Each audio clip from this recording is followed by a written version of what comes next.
It's the final season. Who's the character that you're going to miss playing off of the most? I think it was always a lot of fun to play with Shiv.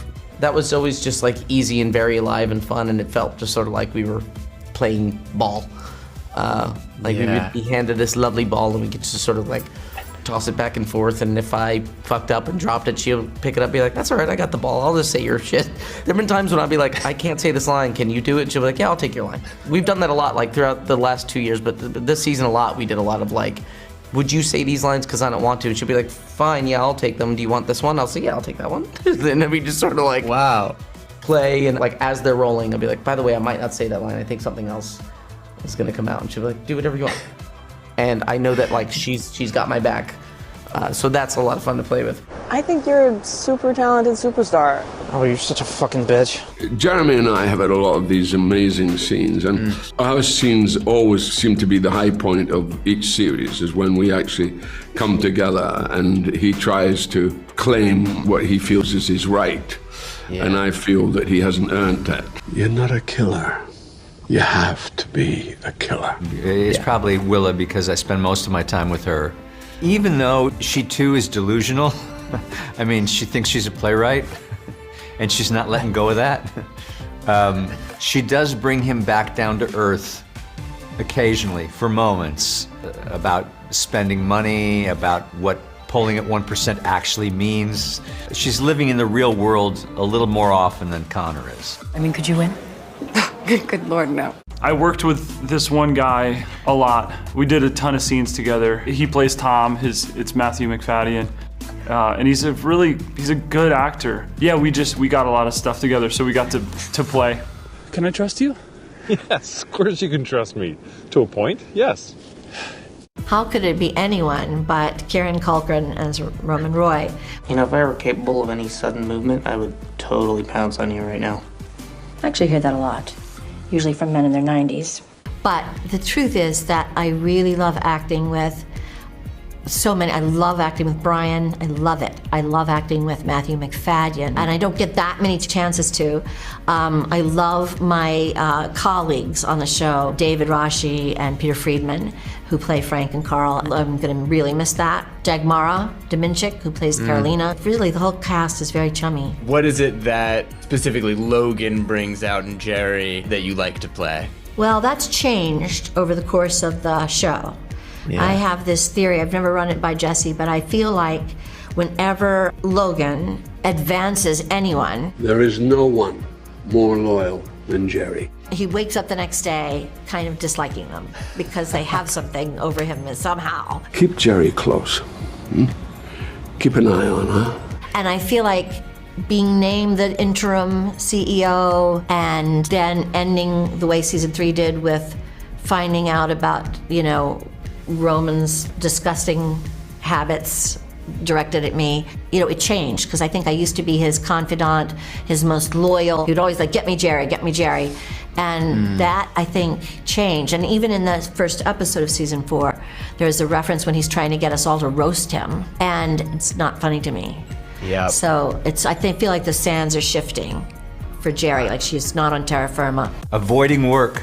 He would lose points if for some reason he was made to work in any fashion. So I just think he just has to keep skirting. And what do you do, Connor? Well, Connor doesn't really do anything. I feel like he can run really fast. I just think huge gait. Greg's body, coincidentally, is my body as well. So I think I can run pretty fast.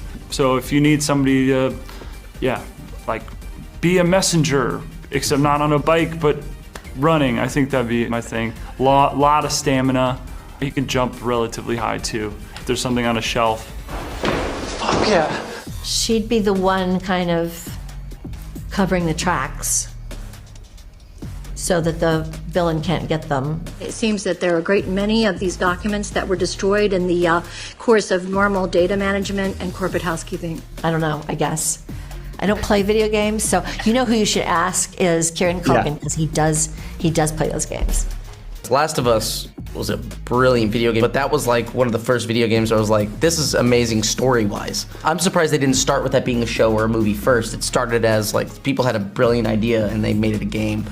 But I'm trying to think, like, would Succession be the most boring video game ever? Like, unless you just turn it into like a Street Fighter type game and, you know, and then, I guess people would have to have superpowers and, you know, Logan's just would be like shouting and their skin would peel off and stuff like that. Jesse told me about it on a Zoom, like before we'd even seen scripts. He was just like, I think there's a thing about, they're calling themselves Disgusting Brothers.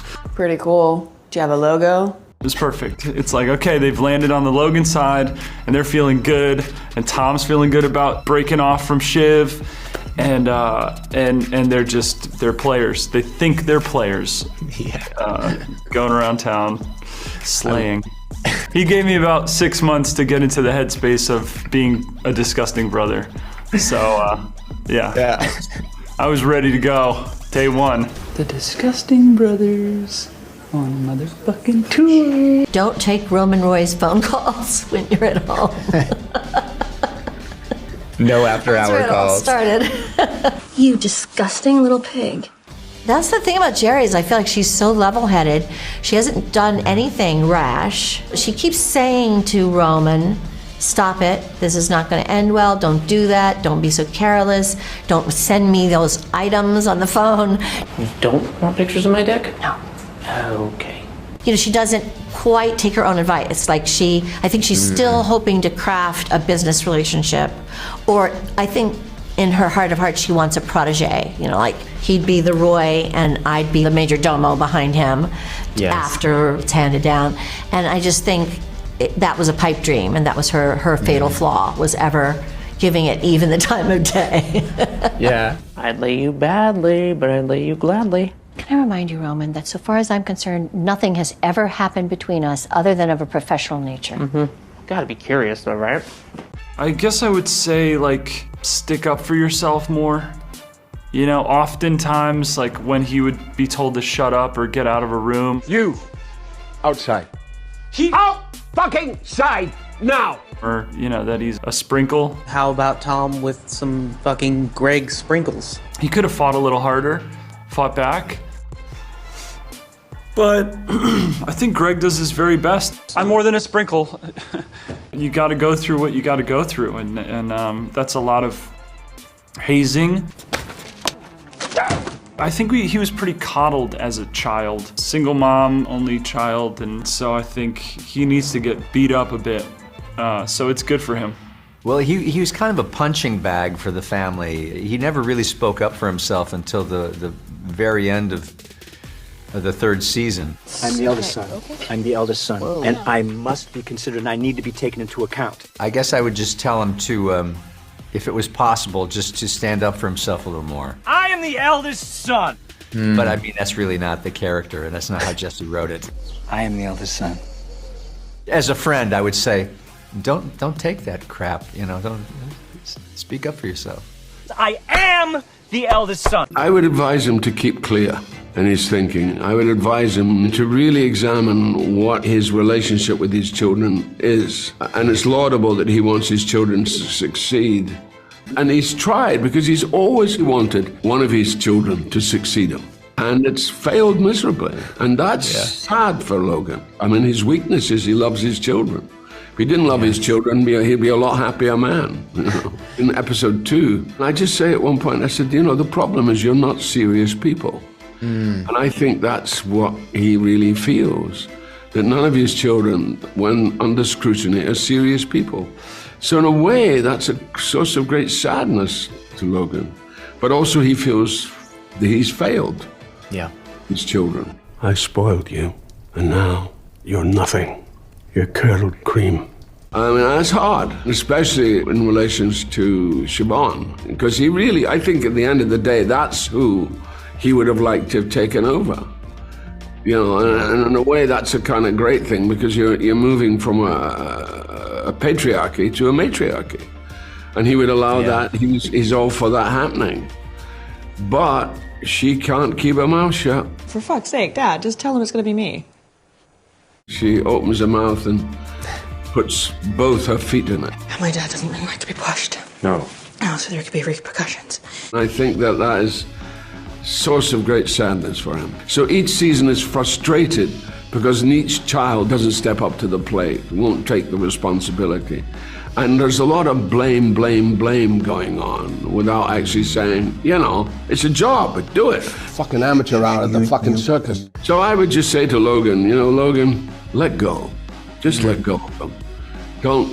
Don't put all your eggs in those particular baskets, because at the end of the day, all it'll be is scrambled eggs. Fuck off, you nosy fucking pedestrian. I curse terribly, and my children have often remarked, they're like, I have an 8-year-old, and he's like, Dad, don't curse. When I drive, especially, I shouldn't drive anymore, probably.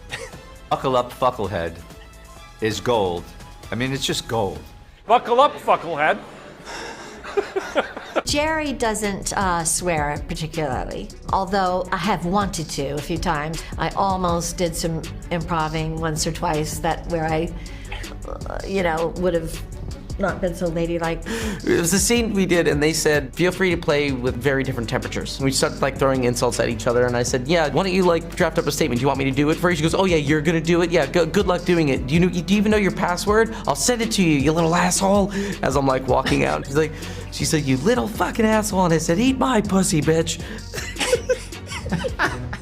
I mean, that's kind of the great thing about it. In real life, we don't really say horrible things to each other that are the most direct. So I think that's the joy of being in the scenes, getting those scripts, and then for fans watching, it's pretty special how much they tear each other apart and but just really just shit on each other. I like the line in the first episode for Logan forcing Greg to roast him. Just say, well, where are your kids?